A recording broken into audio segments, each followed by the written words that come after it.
Être auto-entrepreneur a beaucoup d'avantages en Allemagne. Chacun a le droit de réaliser ses propres idées, être son propre patron et organiser son environnement de travail librement. Cette loi s'applique à des citoyens allemands ainsi qu'à des citoyens d'un autre État membre de l'IEEE ou encore de la Suisse. Mais est-ce que c'est également vrai pour des personnes provenant de pays non membres de l'Union européenne ? Eux aussi ont la possibilité de devenir auto-entrepreneurs en Allemagne ou alors de créer une entreprise. Étant titulaire de bonnes qualifications et en choisissant la bonne manière de procéder, rien ne s'oppose plus à une création d'entreprise. Prenons par exemple l'Indien Kirpal et l'Américaine Kate. Kate est étudiante d'architecture en Allemagne et Kirpal a fini ses études en Inde, dans le domaine du génie mécanique, et veut maintenant travailler en Allemagne. Du coup, il envisage de fonder son propre bureau d'études. Kate, elle, envisage de travailler dans le service de la conception de l'éclairage à titre complémentaire de ses études pour réaliser ses propres projets. Jusqu'à leur création d'entreprise, les deux doivent faire attention à différents points. Il est important que chaque nouvelle création soit bien motivée et soulignée par une idée pertinente. Kate et Kirpal s'adressent donc à un incubateur de business pour obtenir de l'aide professionnelle.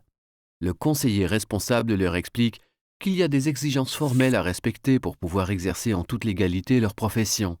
Pour des professions réglementées comme architecte, médecin et la plupart des métiers artisanaux traditionnels, il est obligatoire d'être titulaire d'une permission pour l'exercice de la profession.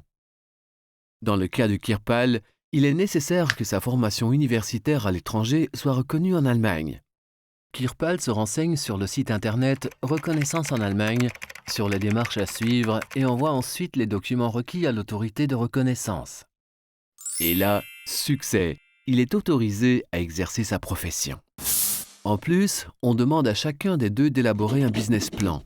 Dans ce plan, ils expliquent entre autres leur idée d'entreprise, le financement approprié et la stratégie de marketing, ainsi que leurs compétences et capacités. Avec leur business plan dans la main, Kate et Kirpal s'adressent au service des étrangers. Chacun d'eux sollicite son titre de séjour.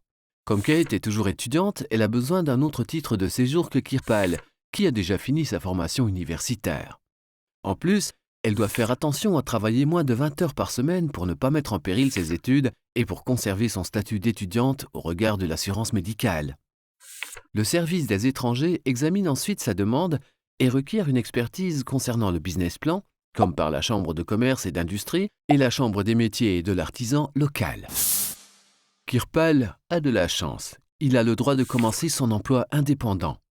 En plus des exigences formelles, il s'est adressé à l'administration fiscale pour déposer une demande informelle. Kate réussit aussi et a le droit de travailler en tant que conseiller de conception de l'éclairage. À cette fin, elle s'est inscrite auprès de l'inspection du travail comme entrepreneuse indépendante à titre complémentaire, sous présentation des documents exigés.